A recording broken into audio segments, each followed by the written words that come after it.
Sobat Rumah Tani Bali, ketemu lagi dengan saya, Putu Novianti. Hari ini kita akan sharing tentang bagaimana sih antisipasi untuk musim pancaroba.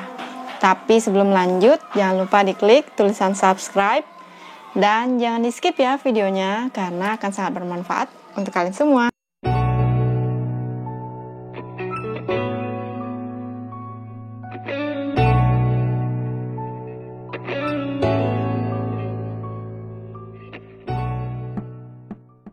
Akhir-akhir ini kita sering banget lihat teman-teman Budik Damer itu memposting bahwa mereka mengalami kematian pada lele mereka. Ada yang mengalami kematian dalam jumlah yang banyak secara terus-menerus. Ada juga yang mengalami kematian dalam jumlah kecil dan juga terus-menerus. Nah, seperti yang kita tahu, bulan ini adalah bulan Agustus, di mana bulan ini merupakan bulan peralihan musim. Dan kita sendiri pun bisa merasakannya di dalam satu hari. Misalnya mulai pagi itu, pagi dingin banget. Siang panas banget. Terus malam lagi dingin. Nah, posisi saya sekarang ini ada di Denpasar. Kebetulan saya lihat di HP itu update suhu. Nah, hampir setiap hari suhunya itu 23 hingga 25 derajat Celcius. Kebayang nggak sih dinginnya tuh kayak apa? Itu juga di daerah Denpasar loh. Biasanya Denpasar itu mungkin suhunya lebih tinggi daripada ini ya. Nah, bagaimana dengan lele? Ketika musim pancaroba seperti ini, lele sangat mudah sekali untuk stres. Hal ini akan menyebabkan angka kematian lele semakin meningkat. Ditambah lagi perlakuan-perlakuan terhadap lele yang kurang tepat. Nah, meskipun lele itu dikenal kuat, tapi saat musim pancaroba ini juga mereka sangat rentan sekali untuk mati. Dulu mungkin gampang ya mudah untuk memprediksikan cuaca, tapi untuk sekarang ini juga mungkin sangat susah. Misalnya, padahal masih musim kemarau, tiba-tiba hujan deras. Nah, alam itu memang tidak bisa dilawan, tapi kita bisa melakukan atau mencegah agar angka kematian lele tidak naik di saat musim pancaroba seperti ini. Perubahan suhu yang drastis akan menyebabkan lele menjadi stres. Siang mereka kepanasan, malam mereka akan kedinginan. Nah, kondisi seperti ini akan menyebabkan lele menjadi stres, sehingga lele tidak nafsu makan. Ketika lele tidak nafsu makan, maka daya tahan tubuhnya akan menurun. Sudah daya tahan tubuhnya ini menurun, maka ikan lele akan sangat rentan terserang penyakit. Apalagi misalnya di musim seperti ini, hujan turun. Dan ketika air hujan masuk ke dalam ember, ini akan mempengaruhi kondisi pH. Nah, kondisi pH ini akan mempengaruhi kadar oksigen terlarutnya. Jika kadar oksigen terlarut ini turun, maka lele akan kekurangan oksigen yang nantinya akan menyebabkan lele menjadi stres dan dapat berujung pada kematian. Ada beberapa upaya yang dapat kita lakukan untuk menekan angka kematian karena musim pancaroba ini. Nah, hal-hal ini biasanya sudah kami lakukan sehari-hari. Tapi karena musimnya sangat ekstrim, jadi kita harus lebih disiplin ya. Nah, kita melakukan hal-hal ini sejauh ini syukurnya masih aman-aman saja. Ya, mudah-mudahan kami bisa melewati musim pancaroba ini dengan baik ya.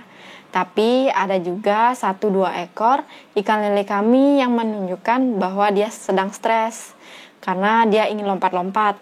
Tapi untungnya kami sudah menambahkan jaring di atas ember. Jadi ya masih dikatakan aman. Nah, berikut hal-hal yang dapat kita lakukan untuk menekan angka kematian karena musim pancaroba ini dalam skala Budik Damer. Yang pertama adalah kurangi pemberian makan. Kenapa kita memilih untuk mengurangi pemberian makan? Tentunya untuk mengurangi kotoran yang dihasilkan, sehingga kandungan amoniak di dalam air itu terjaga. Nah, selain itu juga di saat musim seperti ini, lele sangat kurang nafsu makannya. Ya, walaupun malam hari itu nafsu makannya tinggi, tapi kita tetap membatasi untuk pemberian makan. Nah, Kak, nggak takut nih lelenya nanti kanibal karena kekurangan makan? Kami yakin kalau lele kami ini sekarang belum ada yang menjadi korban kanibal, karena kami sudah melakukan sortir. Nah, di video sebelumnya, kami juga sudah menjelaskan alasan-alasan penting untuk kalian memikirkan melakukan sortir. Tapi bukan berarti angka kematiannya 0 ya. Nah, selain itu, kami mengurangi jumlah pakannya karena kepadatan di dalam ember itu sudah berkurang akibat sortir tadi. Di awal-awal perubahan musim ini, kami juga merasakan perubahan nafsu makan ikan yang sangat drastis sekali. Nah, biasanya kami memberikan makan itu jam 9 pagi, 3 sore, dan jam 9 malam. Tapi untuk sekarang, jadwal makan pagi itu kami sedikit rubah karena kami menunggu sinar matahari yang lebih banyak, jadi suhunya bisa lebih hangat. Tapi jam 10 pagi. Untuk siang, kami tetap memberikannya jam 3 sore, dan malam tetap jam 9 malam. Nah, begini ya. Nah, misalnya kita tetap memberikan jatah makan yang sesuai seperti sebelumnya. Ketika lele tidak bernafsu makan, maka makanan tersebut akan bersisa dan mengambang. Ketika kita tidak mau mengambil makanan itu, maka makanan itu akan mengendap di dasar ember yang nantinya akan menyebabkan peningkatan kadar amoniak. Sudah suhunya dingin, peningkatan kadar amoniak, oksigennya juga rendah. Nah, kondisi seperti ini akan dapat membuat lele semakin mudah stres, sehingga angka kematian itu akan semakin tinggi. Yang kedua adalah pengurangan kepadatan. Nah, tadi kan sudah saya sampaikan untuk pengurangan makan. Nah, pengurangan makan ini bisa dilakukan bersamaan dengan pengurangan kepadatan ikan di dalam ember. Untuk kepadatan di dalam ember ini bisa kalian lakukan dengan cara sortir. Nah, sortir ini bisa kalian simak manfaatnya lebih lanjut di video sebelumnya. Pengurangan kepadatan ikan di dalam kolam ini berguna untuk menjaga kualitas air.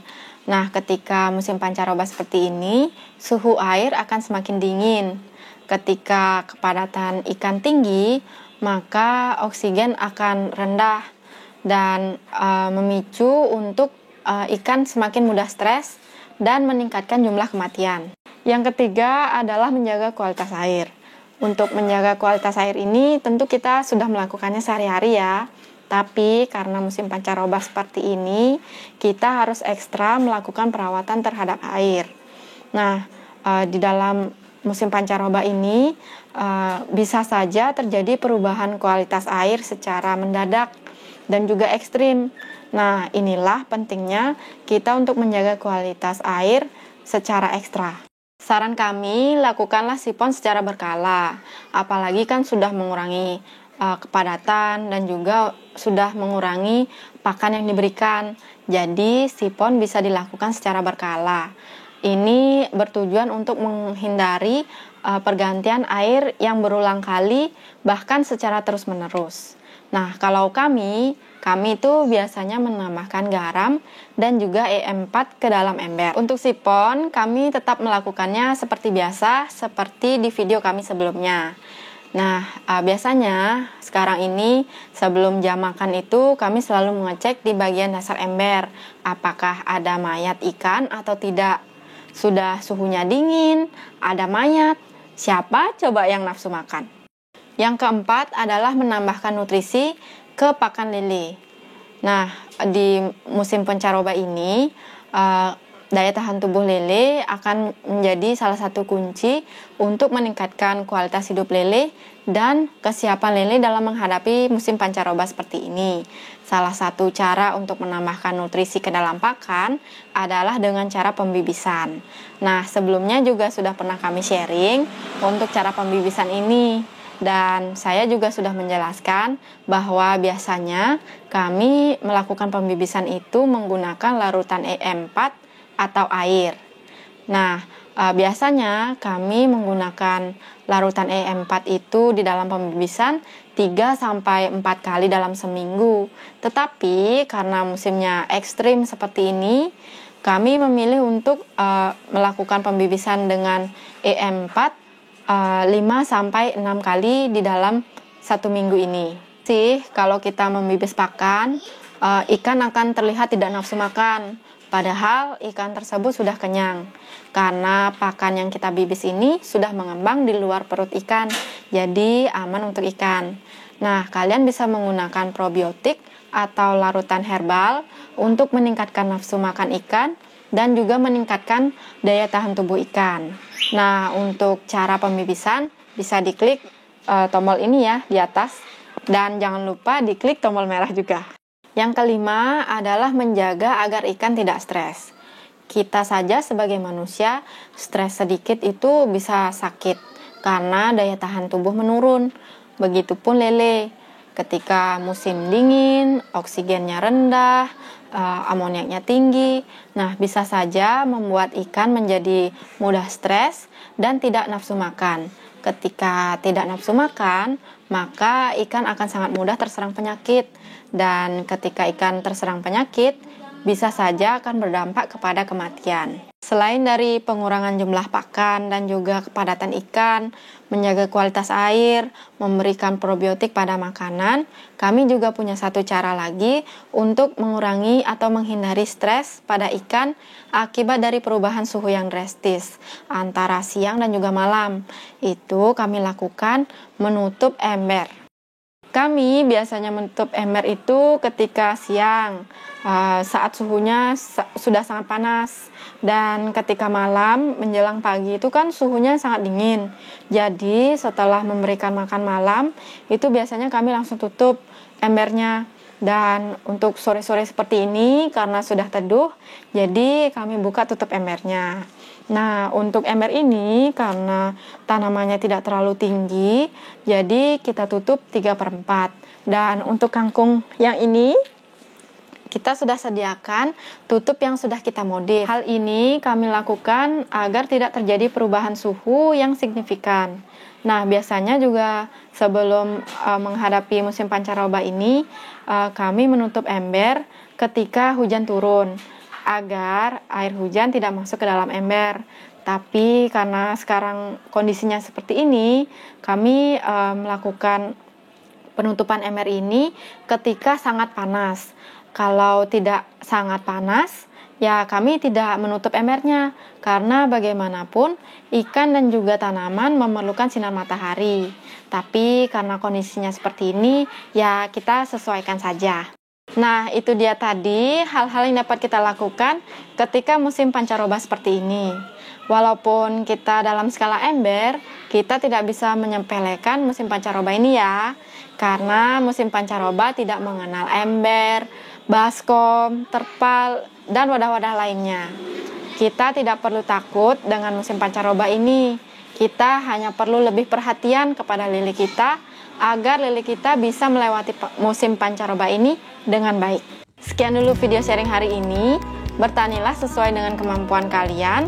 Dengan tulus ikhlas, kalian akan mendapatkan kebahagiaan di dalam bertani bagaimanapun metode yang sedang kalian jalani.